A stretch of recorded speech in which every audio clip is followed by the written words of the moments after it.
Hello friends, welcome back to my channel Arth mom Dehradun. मैं हूं ज्योति और वेलकम है आप सभी का मेरे चैनल पे। चैनल में नए हैं तो मेक श्योर चैनल को सब्सक्राइब ज़रूर करें, साथ ही बेल आइकन ज़रूर हिट कर दें ताकि मैं जब भी कोई न्यू वीडियो डालूंगी आप सभी को उसका नोटिफिकेशन मिल जाएगा। तो दोस्तों, खुशी और विवेक को लेकर अभी भी जो मिस्ट्री बनी हुई थी वो अभी तक भी बनी हुई है, क्योंकि सब्सक्राइबर्स, ऑडियंस और बहुत सारी फेक आईडीज़ तो बहुत कुछ बता रही हैं, लेकिन अभी तक भी खुशी और विवेक ने आके ऑफिशियली किसी भी चीज़ का अनाउंसमेंट नहीं किया है। तो जहाँ पे कुछ आईडीज़ इस चीज़ की 100% श्योरिटी दे रही है कि जो अफवाहें इस समय सोशल मीडिया पे चल रही हैं, यानी कि खुशी से रिलेटेड, कि खुशी जो है वो इस वक्त बहुत ज़्यादा ट्रबल में है। खुशी के सोशल मीडिया हैंडल्स तक उसके पास नहीं है। यही रीज़न है कि खुशी अभी तक अपनी ऑडियंस को कुछ भी नहीं बता पा रही है। अब इसके पीछे रीज़न और अगर वजह जाननी चाहोगे तो आप लोगों को आराम से समझ में आ जाएगा कि आखिर खुशी की क्या मजबूरी है जिनकी वजह से खुशी जो है कन्फ्रंट चीज़ों को नहीं कर पा रही हैं। ये सब सोशल मीडिया के खुद ही सवाल हैं और खुद ही जवाब हैं। वहाँ पे बहुत सारी आईडीज़ आपको ऐसी मिल जाएंगी जहाँ पे आपको आपके सारे सवालों के जवाब देते हुए लोग नज़र आएंगे, जो ये क्लेम भी करेंगे कि 100% उनकी एक एक बात में सच्चाई है। तो उनके अकॉर्डिंग खुशी का सोशल मीडिया हैंडल इस समय खुशी ऑपरेट नहीं कर रही है, ना ही खुशी के पास कोई भी चीज़ है। इस वक्त वो सिर्फ अकेली और अपनी माँ के पास भी नहीं है। अब अगर माँ की बात छिड़ी है तो अगर आप लोग थोड़ा सा फ्लैशबैक में जाएंगे तो आपको समझ में आएगा कि चीज़ें आज से नहीं, चीज़ें कुछ महीने पहले से ही बिगड़नी शुरू हो गई थी। खुशी की मम्मी जिस समय कनाडा गई थी, आप जानते हैं कि जब भी खुशी अपनी मम्मी से मिलने पंजाब जाती थी, हमेशा उसके साथ हमें कौन देखने को मिलता था? विवेक और खुशी हर जगह ऑलमोस्ट साथ ही जाते थे और पंजाब तो वो हमेशा साथ जाते थे। लेकिन इस बार जब खुशी की मम्मी परमानेंटली कनाडा शिफ्ट होने वाली थी, उस वक्त खुशी अपनी मम्मी से मिलने के लिए अकेली गई थी। ना ही उसके साथ राजा था, ना ही उसके साथ विवेक था। इसका मतलब ये है कि खुशी के साथ विवेक तो आए ही नहीं, साथ में राजा को भी खुशी के साथ नहीं भेजा गया। खुशी एक वो बहू थी जिसने बेटी बनने की पूरी कोशिश करी। हमने व्लॉग में ये देखा। वो जानती थी कि इस समय जो फैमिली के साथ जो ट्रेजेडी हुई थी, जो फैमिली से इतनी जवान इंसान घर से गया था, उसकी कमी और उसके इमोशंस में फैमिली कितनी ज़्यादा इमोशनल थी। शायद इसीलिए उसने बेबी जल्दी किया, सो दैट कि घर में एक चहल पहल बनी रहे। वो खुद भी अपने बेटे राजा को बहुत अच्छे से संभालती थी, लेकिन अपनी सास की खुशी के लिए कि उनको अपने बेटे की कमी कभी महसूस ना हो, उसने अपना छोटा सा बच्चा उनकी गोद में दे दिया। और आज उसी बच्चे से मिलने के लिए और उसी बच्चे को उससे छीन लिया गया, क्योंकि यही दावा कर रही हैं इनके चैनल्स पे आई हुई आईडीज़, यही बात बता रही हैं कि खुशी से राजा को छीन लिया गया है। एक माँ से एक बच्चे को छीन लिया गया है, खुशी से उसका सोशल मीडिया का हैंडल छीन लिया गया है। ये सारी चीज़ें करने की आखिर ज़रूरत क्या थी? अगर दोनों में किसी भी चीज़ को लेके निभ नहीं रही थी तो एक बहुत अच्छे तरीके से म्यूचुअल अंडरस्टैंडिंग से अलग भी होया जा सकता है। ज़रूरी नहीं होता कि किसी को बर्बादी की इस कगार पे लाके खड़ा कर दो कि वो इंसान कहीं का रहे ही ना। तो यहाँ पे ये तरीके की जो चीज़ें आ रही हैं, आपको क्या लगता है कि इन चीज़ों में कितनी सच्चाई होगी? विवेक जो चुपचाप खामोश बैठे हुए सब चीज़ें देख रहे हैं, डेफिनेटली सोशल मीडिया पे वो एक्टिव हैं, क्योंकि अगर खुशी का अकाउंट उनके पास है तो खुशी के अकाउंट से बहुत सारे कमेंट्स डिलीट होते हैं। विवेक से रिलेटेड बहुत सारे कमेंट्स डिलीट होते हैं और आज भी हो रहे हैं, लेकिन विवेक आके कुछ भी नहीं बोल रहे हैं, ना तो सफाई में ना ही फेवर में। बीते दिनों ये वाली रूमर्स भी उड़ाई गई कि विवेक और खुशी OTT पे जा रहे हैं, यानी ये बिग बॉस OTT पे, और ये खबर भी बाद में पता चला कि सिर्फ एक रूमर्स थी, जानबूझ के उड़ाई गई खबर थी ताकि जो मेन मुद्दा है किसी भी तरीके से वो रुक जाए, वो बंद हो जाए। क्योंकि पहला जो मकसद था वो सिर्फ खुशी को बदनाम करना था, क्योंकि आज नहीं तो कल खुशी ने आके चीज़ें कन्फ्रंट करनी ही है। अभी अगर वो रुकी हुई है तो डेफिनेटली वो किसी चीज़ के लिए बाउंड है, खासकर अपने बच्चे के लिए। और अगर उसने पुलिस प्रशासन का सहारा लिया है, कोर्ट का सहारा लिया है, तो कोर्ट की भी प्रोटोकॉल्स यही होती है कि जब तक आपका जो है कोर्ट वो लीगल तरीके से चल रहा होता है, तब तक आपको सोशल मीडिया से बहुत सारी चीज़ों के लिए चुप रहना पड़ता है। तो अगर वो लीगल प्रोसीजर ले चुकी है तो इसीलिए वो प्रोटोकॉल को फॉलो करते हुए यहाँ पे फ़िलहाल सोशल मीडिया पे कुछ नहीं बताएगी। वो जो भी अपने हक की लड़ाई है वो लीगली लड़ेगी, और जो उसके हक में बनता है वो इसको मिलेगा।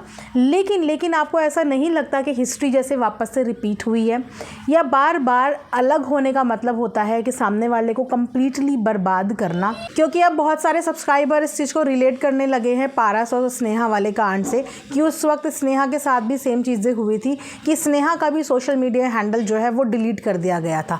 लेकिन स्नेहा ने कोई भी प्रोटोकॉल उस समय पे फॉलो नहीं करी थी।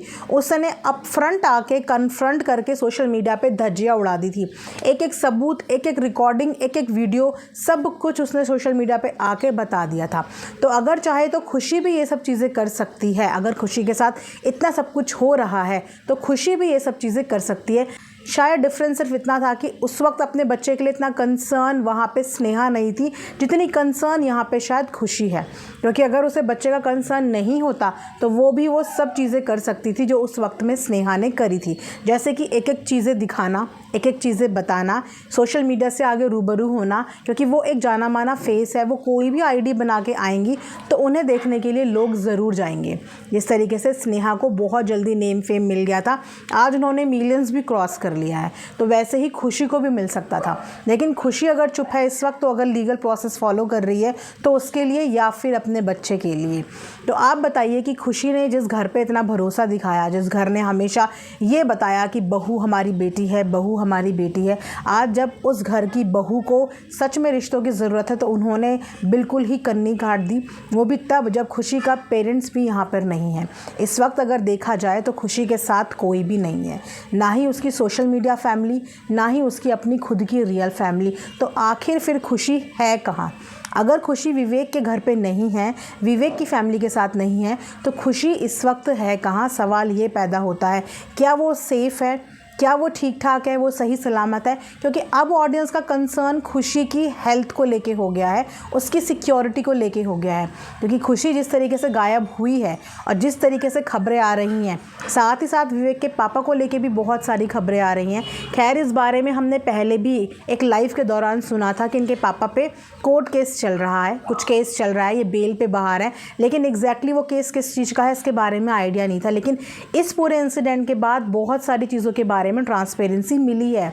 तो अब लोगों को इनसिक्योरिटी हो गई है और खुशी की सिक्योरिटी को लेके कंसर्न हो गए हैं कि क्या खुशी सेफ़ है, क्या खुशी ठीक ठाक है। अगर खुशी के माँ बाप यहाँ पे नहीं हैं और खुशी विवेक की फैमिली के साथ नहीं रह रही है तो आखिर में खुशी है कहाँ? तो ये सब एक बड़ा क्वेश्चन मार्क खड़ा होता है इस समय खुशी की सिक्योरिटी और सेफ्टी को लेके। वहीं पे अगर आपने देखा होगा, खुशी की सिस्टर ने भी पिछले दिनों जो है कुछ रील में अपलोड किया था। उनकी सिस्टर का बर्थडे था और बर्थडे में उसने एक स्टोरी पोस्ट करी थी खुशी के साथ, जहाँ पे उसने कुछ कैप्शन भी डाला था। तो लोगों को लगा कि खुशी तो यहाँ पे बिल्कुल ठीक है, स्टोरी में उसकी बहन ने डाला है। तो अगर आप गौर करेंगे, जो पोस्ट खुशी की बहन ने अपनी स्टोरी में डाला था वो एक बहुत पुरानी वीडियो थी, जिस समय पे गाजर के जूस से रिलेटेड वीडियो थी। और आप जानते हैं कि गाजर बेसिकली ज़्यादातर सर्दियों में मिलते हैं। तो वो जो वीडियो थी वो एक पुरानी वीडियो थी जो उसकी बहन ने स्टोरी में पोस्ट करी थी। लेटेस्ट वीडियो खुशी की कहीं पे भी पोस्ट नहीं हुई है, कोई लेटेस्ट फ़ोटो खुशी की नहीं आई है, कुछ भी अता पता नहीं है। फैमिली के साथ है तो फैमिली तो यहाँ है ही नहीं, तो आखिर खुशी है किसके साथ?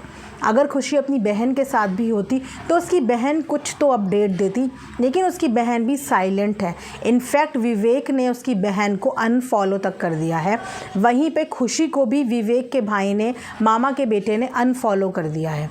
दोनों ही रिश्तेदारों ने आपस में एक दूसरे को अनफॉलो करना शुरू कर दिया है। लेकिन अगेन मेरा कंसर्न और ऑडियंस का कंसर्न खुशी की सेफ्टी को लेके हो गया है, क्योंकि जो केसेस विवेक के पापा के पता चले हैं उन केसेस से आधी जनता घबरा गई है कि अगर ये केसेस में ज़रा भी सच्चाई है, इसका मतलब कि खुशी भी सेफ़ नहीं है। और वहाँ पे कुछ फेक आईडीज़ ने ही ये बताया था, आईडीज़ ने ये भी क्लेम किया था कि खुशी को भी मारने की धमकियाँ आ रही हैं। खुशी को भी मारने की धमकियाँ आ रही हैं, ये एक बहुत बड़ी बात होती है। और उसके बाद से खुशी सोशल मीडिया से गायब होना, किसी के साथ खुशी का कोई कांटेक्ट ना होना, ना किसी फ़ैन पेज से, ना किसी फ़ैन से। तो अगर आप में से भी किसी का भी खुशी से कोई कांटेक्ट है तो कमेंट सेक्शन में ये भी बताइएगा कि क्या खुशी सेफ़ है, क्या वो ठीक है, या उसके साथ इस समय पे क्या हो रहा है। क्योंकि अब ऑडियंस खुशी की सेफ्टी को लेके सिक्योर नहीं है, उन्हें डर लगने लगा है कि एक बच्चे के लिए क्या वाकई में खुशी की जान मान पे बात आ सकती है, क्या वाकई में विवेक की फैमिली इस कदर चीज़ें कर सकती है। 6 साल तक जो हमें व्लॉगिंग के ज़रिए एक इन्फ्लुएंस किया गया एक फैमिली व्लॉगिंग के नाम पे, क्या वो सब चीज़ें फ़ेक थी? क्या विवेक इस कदर गिर सकता है, इस कदर अपनी बीवी को धोखा दे सकता है? ऐसी उम्मीद विवेक से कभी किसी ने नहीं करी थी। और अगर इस बात में ज़रा भी सच्चाई है तो विवेक ने बहुत लोगों का विश्वास तोड़ा है, प्यार करने से विश्वास तोड़ दिया है। आज की डेट में बहुत सारे लोग हैं जो विवेक को भैया बोलते थे, खुशी को भाभी बोलते थे।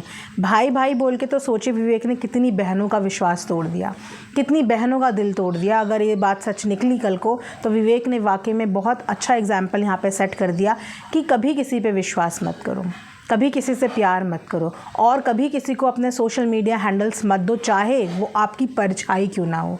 कभी भी अपनी परछाई पर भी भरोसा मत करो, क्योंकि परछाई भी साथ छोड़ देती है, वो सबूत दिया है।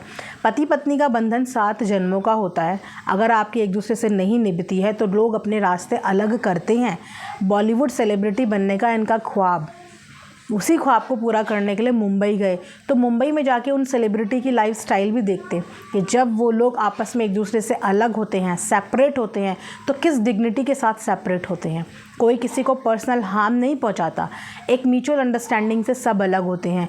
लेकिन एक लड़की का सब कुछ छीन के उसको अकेला छोड़ देना, जब उसके माँ बाप भी इस देश में ना हो, तो ये एक इंसान की इंसानियत नहीं है, एक पति की नहीं है। इससे ये प्रूव होता है कि शायद इन्होंने कभी खुशी को प्यार ही नहीं किया, क्योंकि अगर प्यार किया होता तो उसकी हालत पे एक पति होने के नाते इन्हें तरस ज़रूर आता। क्योंकि आज चीज़ें बड़े ही गड़बड़ हैं, लेकिन कभी तो इन दोनों ने एक दूसरे से प्यार किया होगा, तो उस प्यार के वास्ते ये ज़रूर अपनी चीज़ों को ठीक करने की कोशिश करते, उसका दर्द भी महसूस करते, क्योंकि चीटिंग नॉर्मल नहीं है। एक औरत के दिल से पूछो कि जब वो बार बार अपने पति को चीट करते हुए देखती है, सुनती है, तो उसके बाद उसके दिल पे क्या गुजरती है।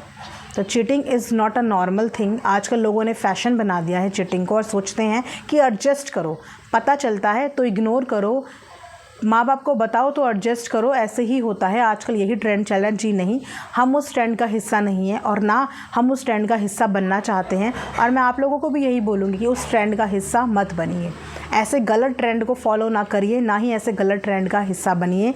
चीटिंग सही नहीं है, चीटिंग हमेशा गलत होती है, गलत है और गलत रहेगी। इसका हमेशा बहिष्कार करें और चीटिंग के लिए हमेशा स्टैंड लें। आप लोग एक बार माफ़ कर देते हैं ये सोच के कि चीज़ें सुधर जाएंगी, लेकिन जो एक बार धोखा दे उस पर दोबारा कभी विश्वास ना करें पलट के, क्योंकि वो दोबारा आपको धोखा देगा, खासकर चीटिंग जैसी चीज़ पे। बाकी चीज़ें आप पति पत्नी के बीच में माफ़ कर सकते हैं, लेकिन जब कोई पति पत्नी एक दूसरे को धोखा दें तो उस धोखे को कभी बर्दाश्त ना करें। तो ये था मेरा आज का एक रिएक्शन। आई होप आप लोगों को पसंद आया होगा, और थोड़ी सी भी अपडेट आप में से किसी के पास भी खुशी से रिलेटेड है कि वो ठीक है, सेफ़ है, तो प्लीज़ कमेंट सेक्शन में ज़रूर बताना। मिलेंगे नेक्स्ट वीडियो में, तब तक अपना ध्यान रखिए। Thanks for watching earth mom Dehradun.